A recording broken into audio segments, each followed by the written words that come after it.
The old house stood at the edge of the prairie, weathered boards faded by years of wind and dust. Ryan Carter had bought it for $1, a deal that seemed too good to question. The papers said abandoned. The agent swore it had been empty for decades. But when Ryan pushed the door open, the smell of fresh bread rolled out like a wave, stopping him cold. 3 women sat around a wooden table in the kitchen, their eyes turning toward him all at once. Each of them was tall enough to make him feel small in his own doorway. He froze, his travel bag clutched tight in his fist. Sunlight slanted through the windows, throwing long shadows across the floor and stirring the dust that hung in the air. The tallest woman stood. Her gray hair was pulled back sharp. Her voice carried weight as she said, "You must be the new owner. I'm Margaret Hale. These are my friends, Clara Vaughn and June Price." The other 2 stayed seated, their gazes steady on his face. Clara's hands were dark-stained from something that looked like berries, or something worse. June, the youngest though still well past 40, kept one hand hidden under the table.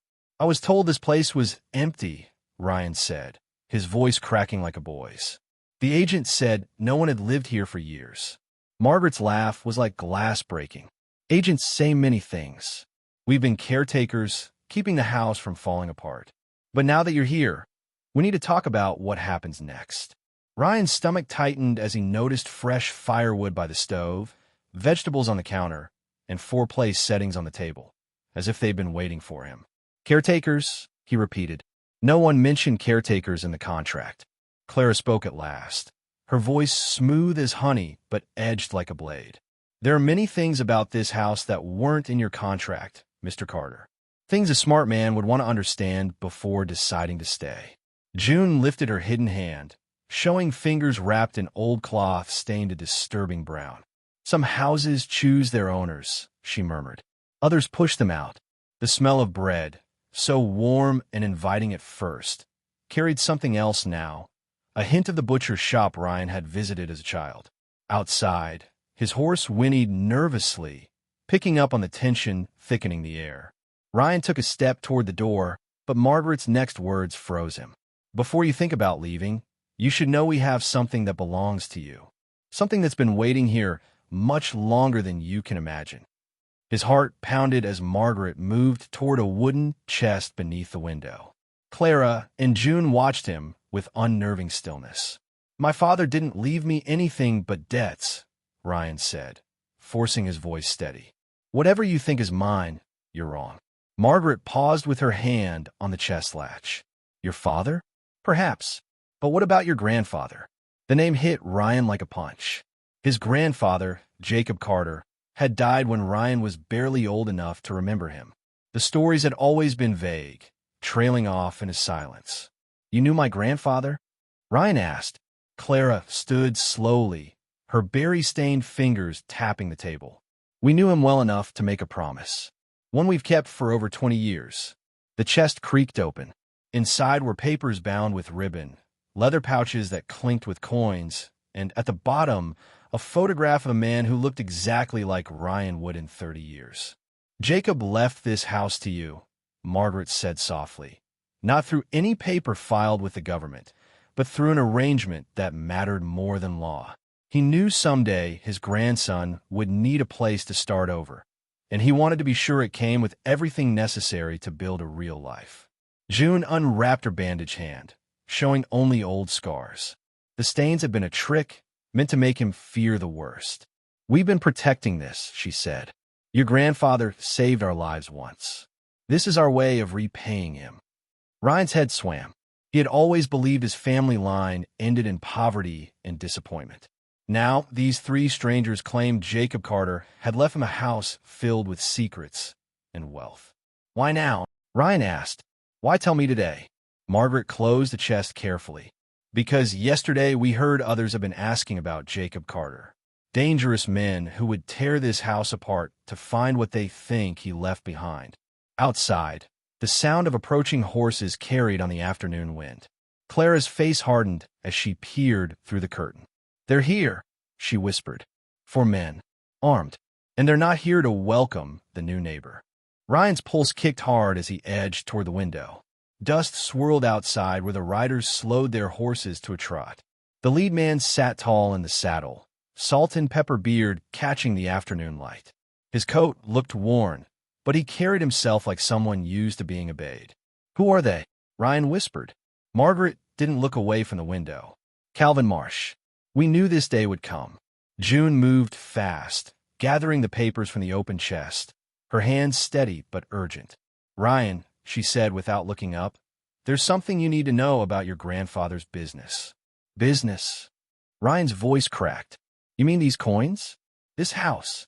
Clara grabbed a rifle from behind the stove. "No, I mean the kind of business that makes men like Marsh ride for hours just to put a gun to your head." A fist slammed against the front door, 3 sharp knocks that echoed through the house. "We know you're in there, ladies," a voice barked, "and we know you're not alone today." Ryan's breath came fast and shallow. "What do they want?" Margaret's eyes met his, steady and searching. "Gold. The kind men kill for. The kind your grandfather carried when no one else could be trusted. Sometimes it was coins, sometimes papers. But his last job went bad, and certain people have been chasing his trail ever since." The knocking came again, harder this time. "Miss Hale, we could do this the easy way or the hard way. Open up." June tugged at a loose floorboard, revealing the top of a hidden cellar door. "We've prepared for this." "I don't understand any of this," Ryan said, his throat dry. "I bought this place from a land agent. Paid $1. Clara's head snapped toward him. "You paid for it?" "Yes." "His name was Morrison. Daniel Morrison." Margaret froze.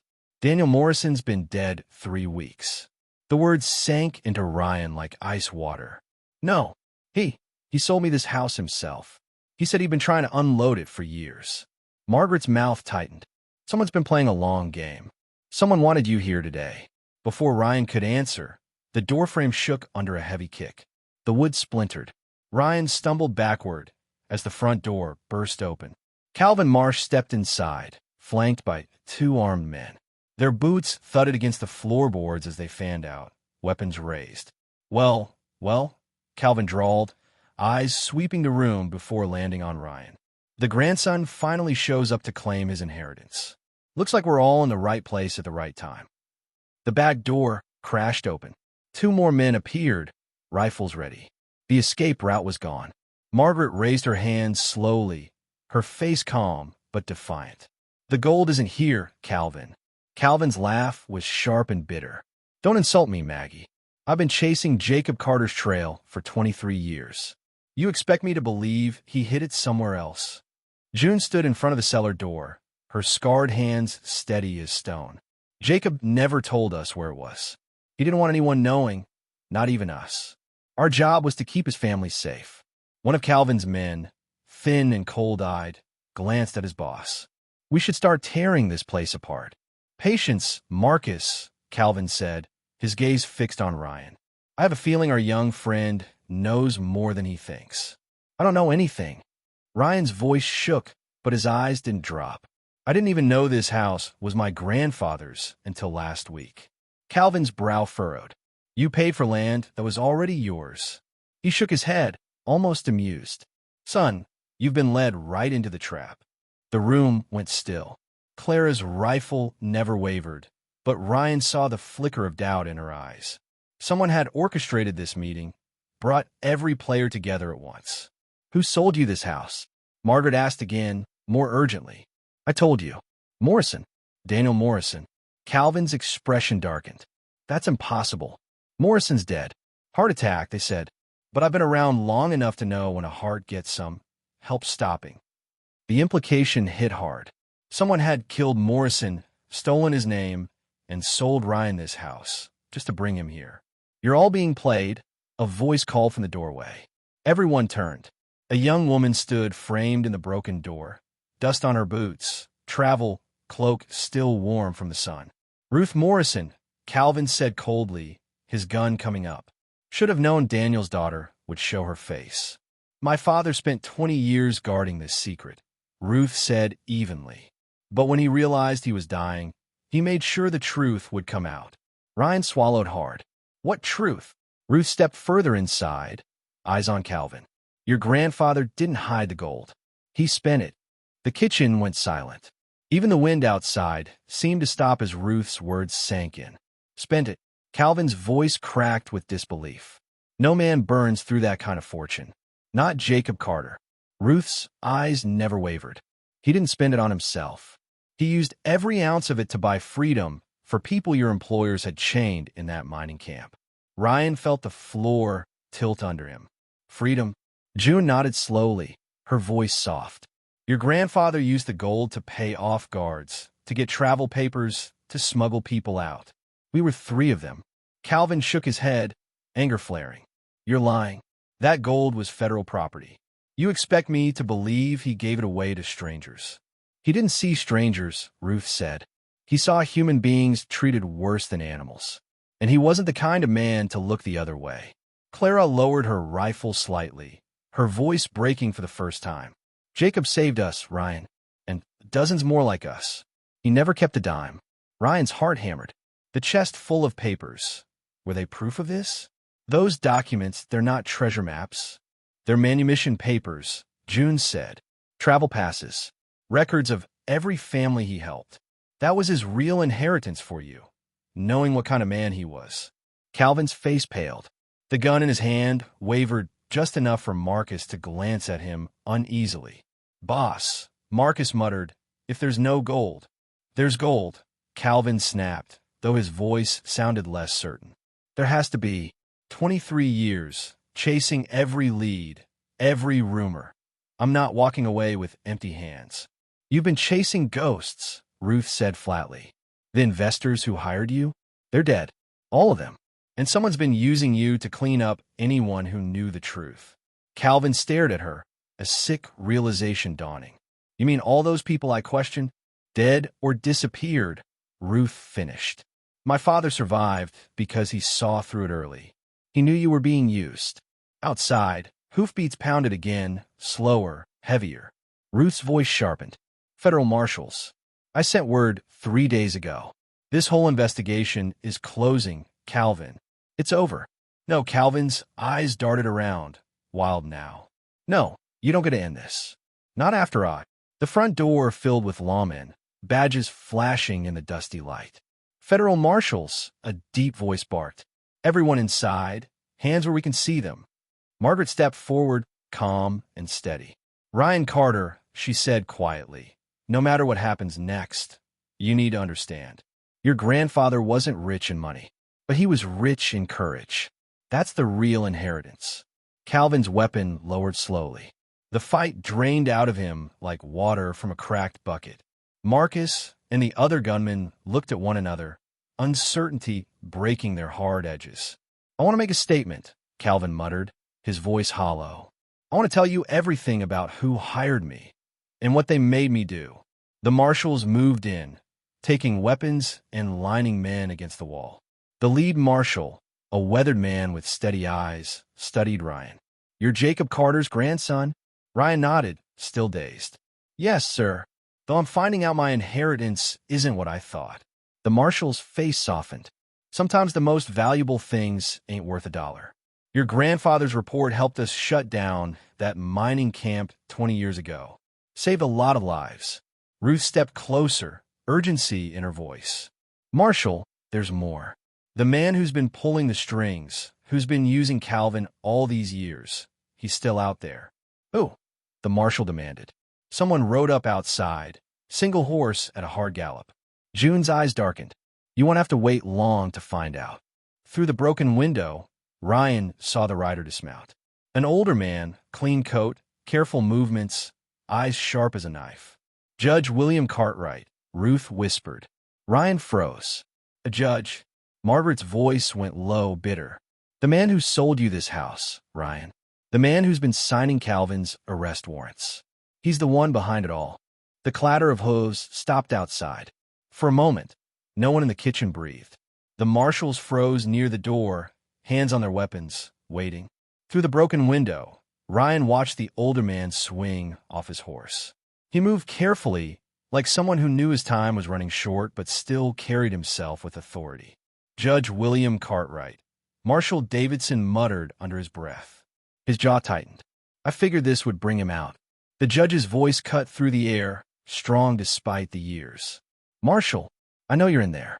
I think it's time we had a conversation about jurisdiction and about what belongs to whom. Ruth's hand went to her satchel instinctively. He won't come in here to talk. He's here to end this. Davidson stepped to the doorway, keeping his revolver low but ready. Judge Cartwright, you need to surrender. You're wanted for questioning in connection with multiple disappearances and federal corruption. Cartwright laughed, the sound sharp as glass. Federal corruption? I've been serving this territory for 30 years. Everything I've done has been for the greater good.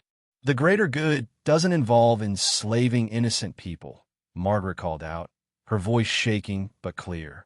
It doesn't involve covering up murder for 2 decades. Cartwright took a few steps closer, his hands visible, but his eyes burned with conviction. Those people were criminals, vagrants, troublemakers. Their sacrifice built schools, roads, churches. Do you even know how many children learned to read because of the gold from that mine? Ryan felt heat rise in his chest. You're just trying to justify it. My grandfather saved those people. He didn't see criminals. He saw human lives worth protecting. Cartwright's gaze snapped to Ryan. Your grandfather was a fool who condemned this territory to years of poverty. He chose his conscience over progress. Davidson's patience snapped. Judge, you're under arrest. Drop whatever you're holding and step away from the house. Cartwright's calm never wavered. Slowly, he reached into his coat, not for a weapon, but for a small leather pouch. He began sprinkling something dark along the base of the wall. Clara's eyes went wide. Lamp oil. Oh no, June whispered, her voice trembling for the first time. Everyone to the back. Davidson barked, but Cartwright had already struck a match. The flame raced along the oil, catching dry wood with terrifying speed. Smoke poured through the cracks of the house almost instantly, choking the air. Ryan grabbed the chest instinctively, but Margaret caught his arm. Leave it. Lives first, things second. Over here, June shouted, yanking up the loose floorboard to reveal the hidden cellar door. One by one, they dropped into the narrow darkness. The air was damp, the tunnel low enough that Ryan had to crawl. The roar of the fire above them grew louder, crackling through the boards. As he moved forward, Ryan's heart pounded with a single, sick thought. Cartwright would rather burn them alive than face justice. They emerged in the barn, coughing hard, the smell of smoke clinging to their clothes. Behind them, the house glowed like a furnace, flames tearing through the roof. Where's Cartwright? Davidson demanded, looking around. The judge's horse stood tethered outside, riderless. He's not coming out the front, Clara said grimly. The marshals fanned out, searching, but Cartwright had vanished. No gunfire, no shouts, just the roar of the house collapsing in on itself. 3 days later, all they found was Cartwright's coat hanging from a tree limb near a ravine. His body was never recovered. Some said he jumped. Some whispered he slipped away to start over somewhere else. But Ryan knew, men like Cartwright didn't start over. They just disappeared when the walls closed in. Ryan stood in the ashes of the house with Margaret, Clara, June, and Ruth at his side. In his hands was a metal strongbox that had somehow survived the blaze. Inside lay the papers his grandfather had left, names, signatures, travel permits, and records of every life Jacob Carter had saved. This is it, Ryan murmured, voice raw. This is what he left me. Margaret placed a hand on his shoulder, her touch steady and warm despite the ruin around them. He didn't leave you gold, Ryan. He left you something better, a legacy. Now it's your turn to decide what to do with it. The federal government, humiliated by the scandal, paid to rebuild the property. Davidson promised protection for the women who'd spent 2 decades guarding Jacob's secret. Calvin and his men, shaken and hollow, gave full testimony in exchange for lighter sentences. More officials were arrested as the investigation spread through the territory. As the sun sank behind the hills, Ryan realized something his grandfather must have known all along. Real wealth wasn't counted in coins. It was measured in lives changed, in wrongs made right, in courage passed down through blood. The barn smelled of smoke for days. Ryan barely slept. Every time he closed his eyes, he saw the judge's face lit by firelight, calm as the house burned. Margaret, Clara, and June stayed close. They helped him sort through the metal box, page by page. The papers were old but carefully kept, lists of names and places, letters of thanks written in shaking hands. Some had pressed flowers tucked inside. Others held drawings from children. "These are people your grandfather freed," June said softly. "Families who were trapped in that mining camp. He bought their way out." Ryan nodded, throat tight. "I never knew him. My dad never talked about him." "Your dad didn't understand," Margaret said gently. "Jacob didn't leave money behind. He left a mission. Some people don't see value in that." Federal marshals came and went, taking statements and collecting evidence. Marshal Davidson spent hours with Calvin Marsh, who now looked like a man broken in two. "I thought I was doing good," Calvin muttered as they led him past Ryan one morning. "Thought I was serving justice. Turns out I was just doing someone else's dirty work." Ryan almost felt sorry for him. Almost. By the end of the week, the government sent word. The property would be rebuilt at their expense. They wanted to close the case quickly, to quiet the scandal Judge Cartwright had left behind. "They're embarrassed," Ruth Morrison explained as she went through her father's papers with Davidson.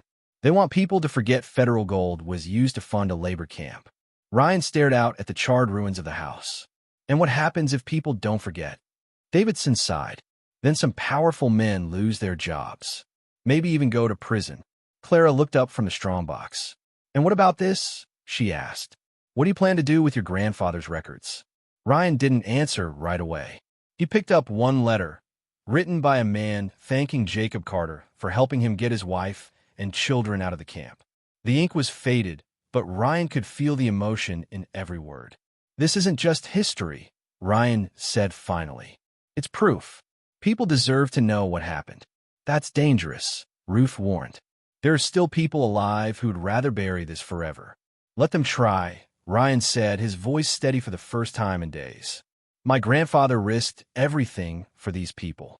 I won't hide it." Margaret's eyes softened. "That sounds like something Jacob would have said." Over the next few days, Ryan, Ruth, and the women began organizing the papers. They planned to deliver copies to federal officials they trusted, and to the families of those whose names were written inside. But the work was slow. Too slow. Someone else was moving faster.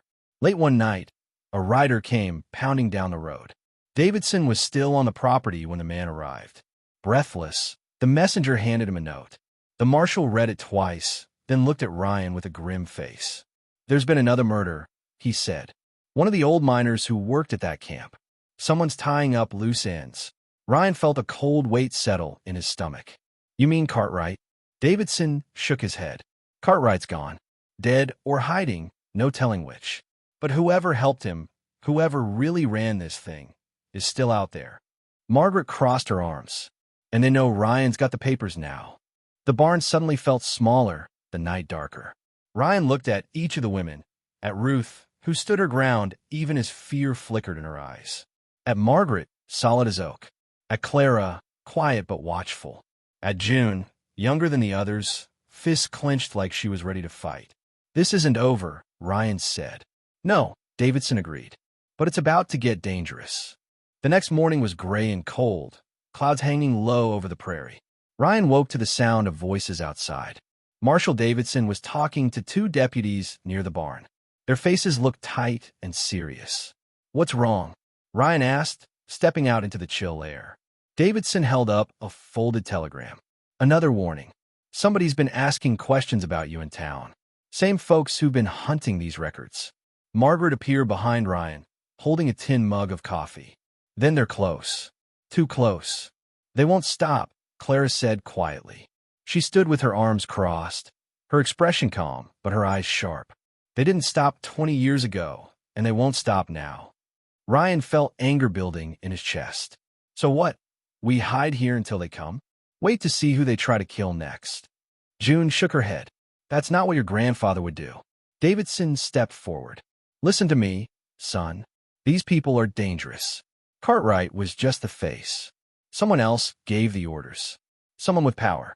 They have lawmen on their side, judges, maybe even politicians." Ruth walked up, holding a bundle of copied papers. "Then we get ahead of them. My father always said sunlight is the best protection. We spread this story before they can bury it. Davidson frowned. That's risky. The second you try to publish these records, they'll come straight for you. Ryan looked at the bundle in Ruth's hands. They're already coming. They spent the day making plans. Davidson arranged to move Margaret, Clara, and June into town for safety. Ruth agreed to ride with Ryan to deliver a packet of the records to a federal judge she trusted. But Ryan couldn't shake the feeling that they were being watched. At dusk, as the sky turned purple, Ryan stepped outside and spotted fresh hoof prints near the edge of the property. Whoever had left them hadn't come to talk. "They're scouting," he told Davidson. The marshal nodded grimly. "Then we move tonight." They packed fast.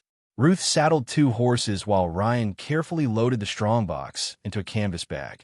Margaret caught his arm before he mounted up. Jacob always believed one person's courage could change everything. "You prove him right." Clara added softly, "Be careful, Ryan. Don't try to be a hero." June hugged him quick and hard. "Bring it back safe." All of it. The ride through the prairie night was long and cold. Ryan felt every sound in the darkness, every rustle of grass, every distant coyote call. Ruth rode beside him, eyes forward, jaw set tight. "You scared?" he asked quietly. "Terrified," she said, not looking at him. "But scared doesn't mean wrong." They stopped once to rest the horses. Ryan glanced up at the stars. "I keep thinking about him, my grandfather. What kind of man gives up everything just to help people he barely knows?" Ruth's voice softened. "The kind who knows what's right and doesn't ask what it costs." When they reached the small town at midnight, the streets were empty, lamps burning low. The judge they were meeting, Samuel Hayes, was waiting in his office. A heavy-set man with kind eyes, he welcomed them in quickly and locked the door behind them. "You've stirred up a hornet's nest," Judge Hayes said, scanning the papers Ruth handed him. "This is enough to blow open half the territorial government." Ryan sat on the edge of his chair, exhausted but restless. "Then let's do it. Let's tell everyone." Hayes looked troubled. "If we move too fast, they'll kill you before sunrise. If we wait, they'll kill someone else." Before Ryan could answer, glass shattered behind them. A bullet tore through the window and buried itself in the wall. "Down!" Ruth shouted, pulling Ryan to the floor. More shots cracked through the night. Hoofbeats thundered outside. Whoever had been following them wasn't waiting for morning. The room exploded into chaos. Shards of glass rained down as Judge Hayes pulled them behind his desk. Bullets ripped through the wood panels, each one sounding like a hammer striking iron. "Back door!" Hayes shouted, pointing toward a narrow hallway. Ryan grabbed Ruth's arm and crawled low as another shot splintered the chair he'd just been sitting in. The strongbox banged against his knee with every move, but he held onto it like it was life itself. They burst through the back door into the freezing night. The alley smelled of horses and wet dirt. Hoofbeats thundered at the end of the lane, men riding hard, their silhouettes black against the lamplight. "Run!" Ruth cried. Ryan's legs burned as they sprinted across the empty yard behind the courthouse. A bullet hissed past his ear, close enough for him to feel the heat of it. He ducked low, lungs heaving, the strongbox dragging his arm down like a weight meant to kill him. "Over here." Hayes' voice came from the shadows. He had thrown open the door to a storage shed. They dove inside, slamming the door just as boots pounded past outside. Ryan pressed his back against the wall, chest heaving like a bellows. He could barely hear over the roar of his own heartbeat. Ruth crouched beside him, eyes wide in the dim light. "They followed us, all the way here." "Not Cartwright," Ryan said between breaths. "He's dead. Has to be. Doesn't matter who it is," Hayes said grimly. "They mean to finish what he started." The sound of voices drifted in, low, tense, angry. Ryan held his breath, gripping the strongbox, so hard his knuckles ached. The words were muffled, but he caught pieces. "Search every door, check the stables, don't let them leave town alive." "They're hunting us," Ryan whispered. Hayes nodded. "And they're not afraid of the law." Minutes crawled by like hours. Finally, the hoofbeats faded, and the voices moved farther down the street. Hayes cracked the door and peered out. "They're circling," he said. "We've got 10 minutes, maybe less." Ruth wiped the sweat from her brow, though the night was cold. "We can't stay here. Where's the safest place in town?" Hayes' face was grim. There isn't one. Not tonight. Ryan looked from Ruth to the judge. Then we ride. We take these papers straight to the marshals in Carson City. They can't silence the truth if it's in front of the federal courts. Carson's 2 days away, Hayes said. You'll never make it without help. Then give us help, Ryan shot back. His voice shook, not from fear but from something harder. Anger, the kind that had been simmering since the day he walked into that house and smelled fresh bread. Hayes stared at him for a long moment, then gave a sharp nod. I'll get you 2 fresh horses. You ride hard and you don't stop. Understand? Ryan nodded. Understood. But the words had barely left his mouth when the shed door blew inward, the hinges ripping free with a scream of metal. The first man through the doorway wore a black scarf across his face, eyes cold as winter. He raised his gun. Ruth shoved Ryan down as the shot rang out. The bullet tore through the wall above his head. Ryan rolled, fumbling for the revolver Hayes had tossed him earlier. His fingers found the grip, and he fired. The man staggered back, clutching his shoulder, cursing as blood spread through his shirt. More boots pounded toward the shed. Ryan's stomach dropped. There were too many. Go. Hayes barked, stepping into the open with his own gun blazing. I'll hold them. Judge, Ryan started, but Hayes cut him off with a look. Go. Don't waste what he died for. Ruth yanked Ryan toward the back window. They smashed through the glass and hit the ground hard, rolling in the dirt before scrambling to their feet. Gunfire erupted behind them, sharp and relentless. Ryan didn't look back. He couldn't. Not when every instinct screamed to run. He gripped Ruth's hand and the strongbox in the other and ran toward the dark line of trees at the edge of town, the echo of shots chasing them into the night. They didn't stop running until their lungs felt like fire and the lights of the town were nothing but a glow on the horizon. When they finally dropped behind a ridge, Ryan collapsed to his knees, clutching the strongbox to his chest like a child. Ruth sat beside him, her face streaked with sweat and dust. You okay? She whispered. No, Ryan said honestly, staring into the darkness. But I'm not stopping now. Somewhere in the distance, a wolf howled, and Ryan understood. The fight wasn't over. It was only changing shape. The night ride was long and bitter. Ryan and Ruth switched horses twice at remote farms Judge Hayes had arranged for them, but there was no real rest. Every sound in the darkness felt like a warning, a hoofbeat, a crack of brush, even the cry of an owl. Ryan kept the strongbox tied to his saddle, his hand brushing it every few minutes to make sure it was still there. By dawn of the second day, their clothes were stiff with dust and sweat. The sun burned through a thin fog as Carson City came into view, its courthouse tower rising above the rooftops like a promise of safety. But Ryan knew better than to relax. They were still being hunted. Marshal Davidson was waiting at the edge of town with 2 deputies. His face lit up when he saw them alive. You made it, he said, swinging down from his horse. But his expression hardened when Ryan told him about Judge Hayes. They're killing witnesses faster than we can protect them. Let's get inside before they find you too. Inside the courthouse, Ryan laid the strongbox on a heavy oak table. Papers spilled across the wood. Letters, names, permits, records of every person Jacob Carter had saved with the stolen gold. Davidson looked through them slowly, his weathered hands careful not to tear the fragile pages. This is enough to finish it, he said. Enough to put the last of them behind bars. Ruth nodded. But it has to be public. If this disappears into some locked file, men like Cartwright will keep winning, even from the grave. Davidson agreed. By noon, a federal judge had arrived. Testimonies were sworn, copies of the records were made, and warrants were signed. By evening, word had spread. The mining camp scandal was exposed, and the men behind it were being hunted, not protected. 2 weeks later, Ryan stood on the rebuilt porch of his grandfather's house. The smell of fresh-cut lumber mixed with spring air. Margaret, Clara, and June sat nearby, sewing curtains for the new windows. They laughed softly among themselves, their faces lighter now that decades of fear had lifted. Ruth joined Ryan on the steps, holding a letter. From one of the families your grandfather saved, she said, passing it to him. They heard what you did. They're coming to visit. Ryan unfolded the letter, reading the shaky handwriting. Words of gratitude. Stories of children and grandchildren living free because of Jacob Carter's courage. Ryan felt his throat tighten. I thought I was buying an old house, he said quietly. Turns out I was buying a legacy. Margaret overheard and smiled. Your grandfather never cared about money, Ryan. He cared about doing right, even when it cost him everything. Davidson rode up the lane just as the sun was setting, his badge catching the last light.